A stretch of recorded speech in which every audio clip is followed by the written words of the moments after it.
All right, we got Fresh Prince here. Fresh Prince is a Candino ball python. He's my oldest male ball python. He's just a beautiful snake. I love him a lot. If you clicked on this video, most likely you're probably interested in owning some type of reptile or other animal. This information can apply to a lot of different species. So if you do like reptiles, this is what we're going to focus on today just because it's the topic of the video. So I am Al. I own Ave Studio. I am also a student at PSU working on a biology degree, so I can go on and get a doctorate in veterinary medicine. I don't know if I will really work in a clinic or not. I probably will open my own mobile clinic. Definitely want to open a rescue though. A lot of my animals are rescue animals, so yeah, I do support ethical breeding, but I'm not really interested in breeding much. Anyway, that's not the topic of this video, and I will make this into a series of videos. So basically, I worked in a exotic vet clinic for about a year, and it was just a lot of things that I noticed that new reptile keepers a lot of issues that I noticed that new reptile keepers run into. So I just kind of want to make a video talking about some of those things. So hopefully I can help you not make any of those mistakes. If you are considering thinking about buying your first reptile, I hope this video can help you not make some of the mistakes that I've noticed that some new reptile keepers make. These are beautiful animals, and with the right keeper, you can have a really great pet and companion for a very long time. So let's get into it.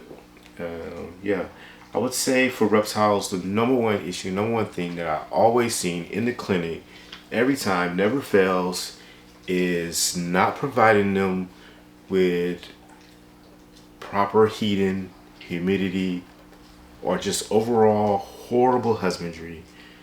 It will get them sick every time, never fail.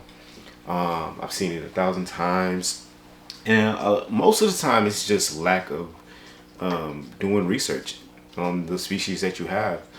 And I think that is the most important thing that you could do before buying any animal, whether it's a reptile or not. Any animal is doing as much research as you can and making sure that you don't run with the first piece of information that you come across. There's a lot of people making content on social media, YouTube, right now, especially with ball pythons, and you really have to consider a lot of things when you are looking at that, because these people live in different places. They have, the basic biology of the snake and reptile won't change, but the environment does. So that's something to really consider. Like here, it gets really cold, so if I was to follow someone else's instructions that live down south to the T, my animals would not be happy, not be healthy, and it's just a fact. I've seen it. I've seen people move from the south, from warmer parts of California to the Pacific Northwest, and they're like, oh, I'm doing everything the same that I've been doing for 10, 15 years. And now my animal is sick since I moved here to the Pacific Northwest. Yeah, because your room is not the same temperature it was when you lived wherever you lived before. It's a lot colder now, so you got to consider that. You also need to consider all the equipment that you use and how you use it, and making sure that everything is working properly. It's a time commitment that you're going to have to make to actually check to make sure that everything is working properly. So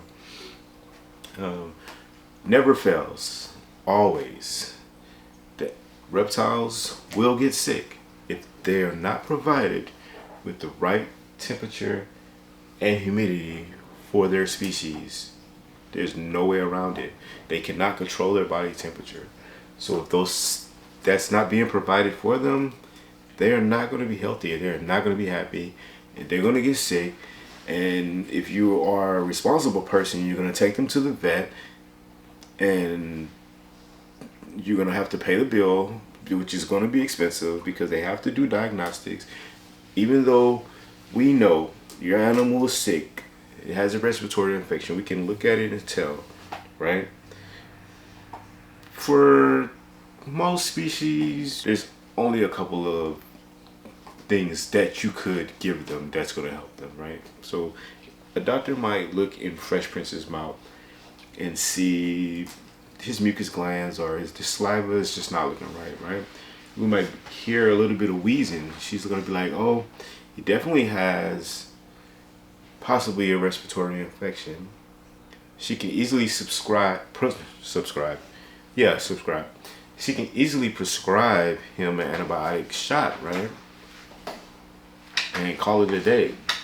But maybe we want to run some tests and make sure that the issue, how do I say this correctly? This is my issue when I worked in the clinic, not being able to elaborate or explain this in or articulate myself very well when trying to explain things. So how can I say, you're going to need to run diagnosis to get a definite answer of what the issue is. Even though the doctor's seen it 100 times, she might still prescribe you the antibiotic, but she's going to want to either run a culture, or she or he is going to want to run a culture or run blood to make sure that they got it right.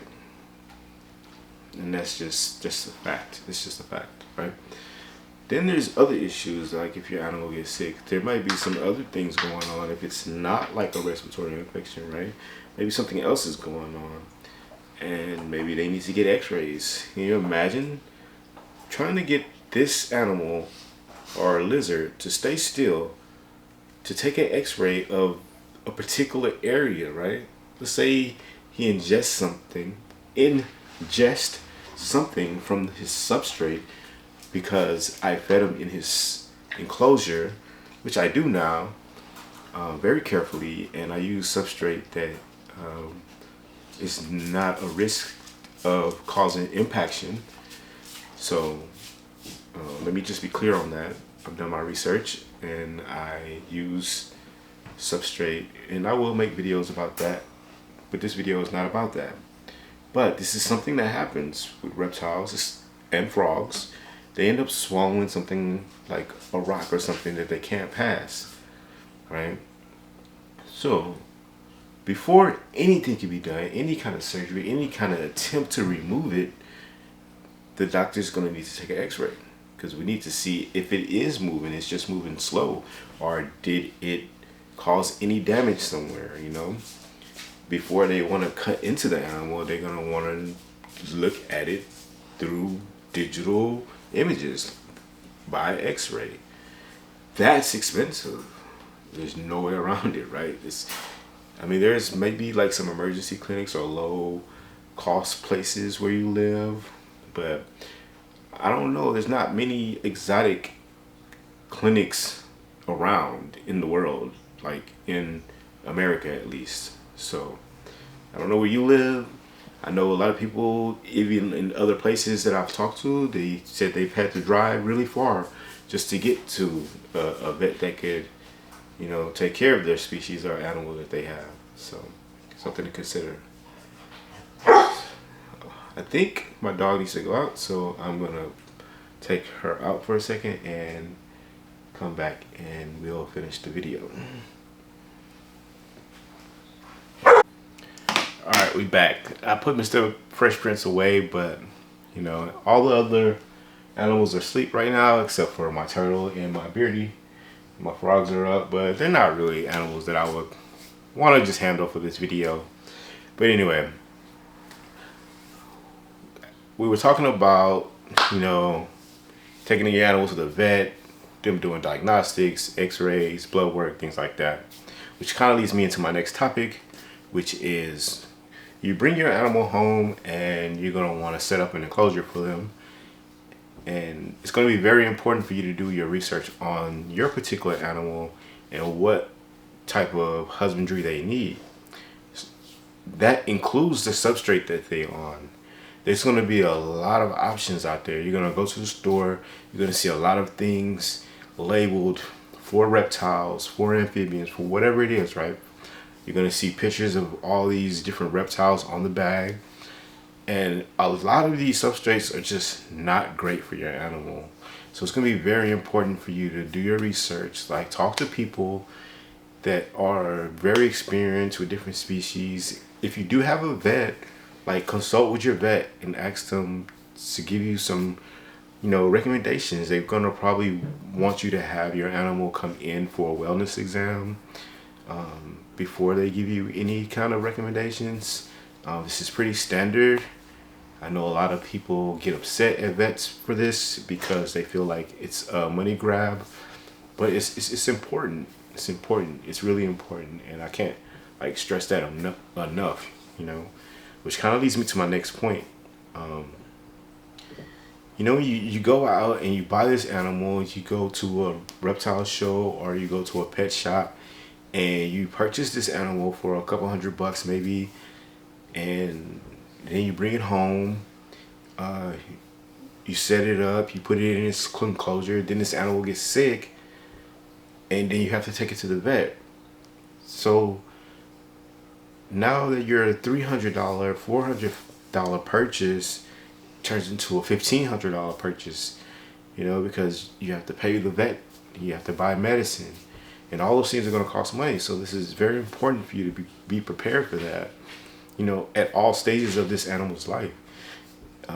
If you can, save some money up that's just for an emergency if something happens, because 10 years you can have this animal completely healthy, and then all of a sudden something just happens. It happens all the time, just like with us. Like, we're totally fine, we're healthy, and then one day we wake up sick. The same thing can happen to your animal, and it's very important for you to really be in tune with your animal, learn your animal's behavior, its routine.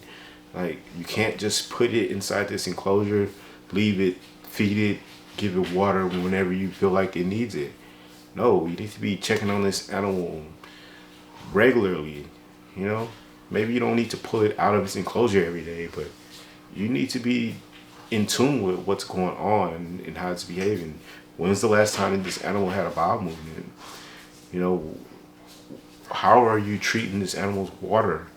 Where's this water coming from? All these things are important, and all these things are things that new reptile keepers miss. There's going to be a lot of products that are sold as remedies to issues. You can't trust a lot of these things, unless you really know your stuff. You really study, you research everything, and for sure, hey, go for it, knock yourself out. But I'm telling you, it's going to be much better if you consult with someone.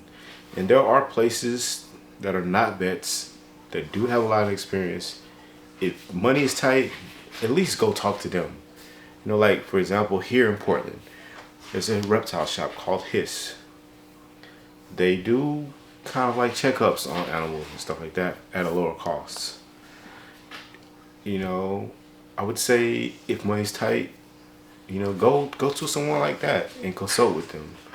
It does not eliminate the fact that you should have a vet for your animal, regardless.